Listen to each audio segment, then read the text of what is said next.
my love, and welcome back to another episode of Telling You Like It Is. I have a question for you. Is it too late to start all over again? I have had to reinvent myself many times in different areas of my life. And today, I'm going to share with you how I gave myself the opportunity to find love again. As I told you before, I met an amazing man on the plane. And for those of you that don't know about it, I invite you to watch a prior episode and then come back here. At this point, Mark and I are dating. And I know you guys are wondering, how do we establish this bond that has lasted for 18 years and counting? I'm just going to share with you what I found in Mark that made me decide that this is the guy I want to spend the rest of my life with. Mark was very respectful.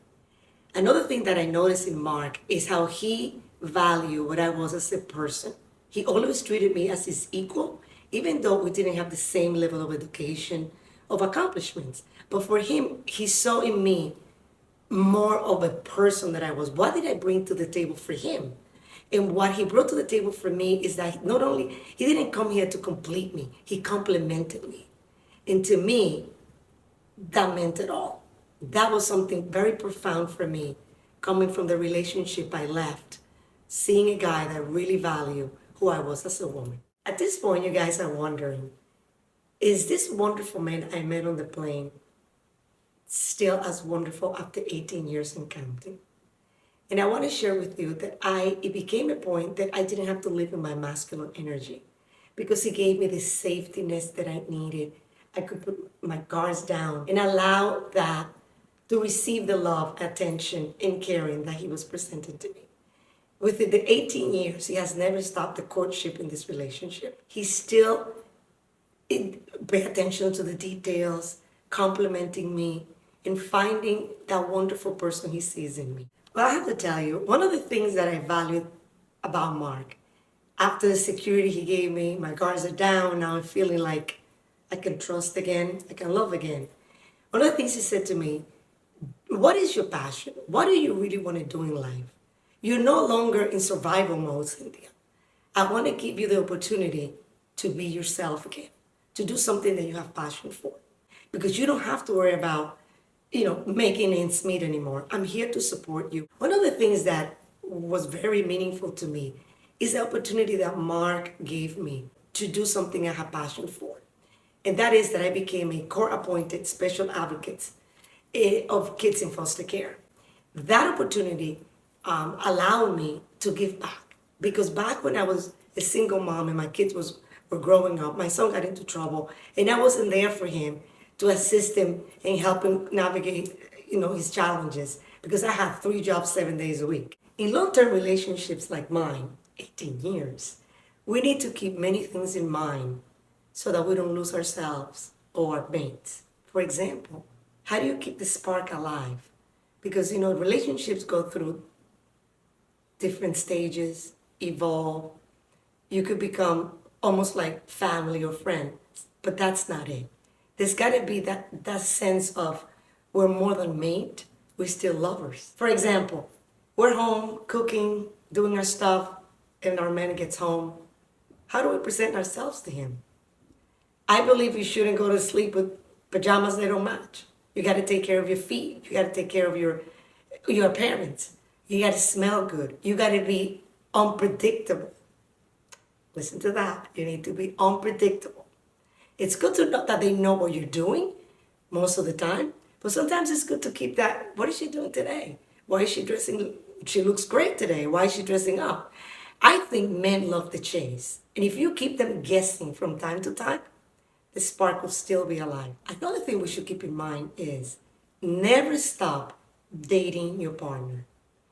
I know we'll have kids, we have to raise the kids, we have jobs, we have a lot of families and friends and obligations, but the main thing, at some point, either during the day, with a little text, I miss you, it was great last night, I can't wait to get home to see you, a couple times a week. It doesn't have to be every day. But that little thing keeps them thinking how important they are to you. And it should be mutual. It's just not us to them. But sometimes we might get very comfortable. After 18 years, you're like, okay, I got it, and take people for granted. I think dating your partner throughout the relationship is essential. An advice that I give a single woman is to never forget about herself, to treat herself as the priority, to love herself, take care of herself physically, spiritually, emotionally, so that the person that comes in her life is not going to come to complete her, but to complement her. That is essential. You need to take care of yourself physically. You need to look good, smell good. You need to exercise. You need to find in yourself what's important to you and be grounded and set boundaries. So you're not going to cut corners. You're not going to take crumbs from anybody. You need to set your boundaries straight. What is it that I really want from a relationship? And once you have it down, even take a piece of paper, write down the things that are non-negotiable to you in a relationship.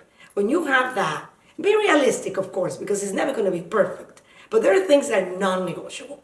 When you find that that is for you, then you move forward. Because the person that comes to your life, you're going to attract that because you have it already. You have put it out in the universe.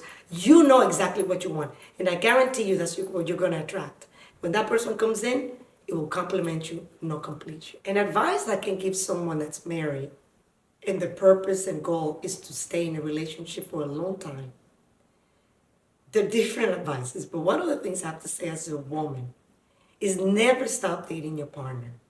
But more importantly, when it comes to the intimacy in a relationship, as time goes by, we get content, complacent, and now the dating becomes maybe let's just go out to dinner. Get ready, we'll go to dinner, we'll come home, watch TV. At some point, once in a while, doesn't have to be anniversary, doesn't have to be your birthday, doesn't have to be Christmas.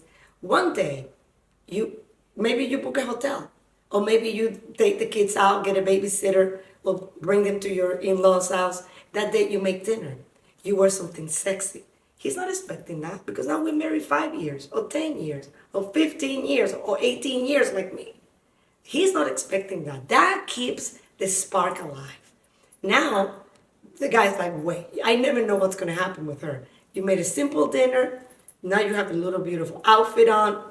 Even if the intimacy is not the same, but bringing that into the relationship is key. Another thing is, married people with children, they're wonderful. I had two. But there is a point in which that women sometimes stop being wives and dating the partner and they just become mothers.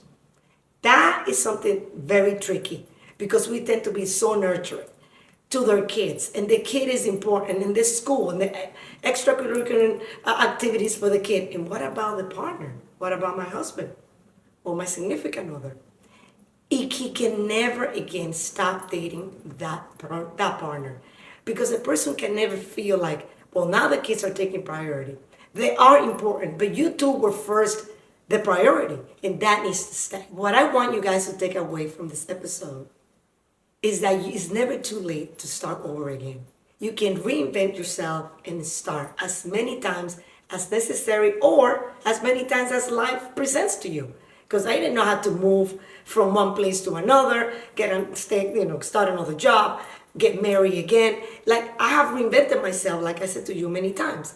And the key to this is no matter how many times you reinvent yourself, don't lose yourself and learn from the experience. What I would like you guys to take away from this episode is that even though we have one life, we have many opportunities to reinvent ourselves, to start all over again. So take as many opportunities as you need to become a better, happier, and healthier version of yourself. My love, and as I always tell you, don't forget to comment down below. I love to hear from you.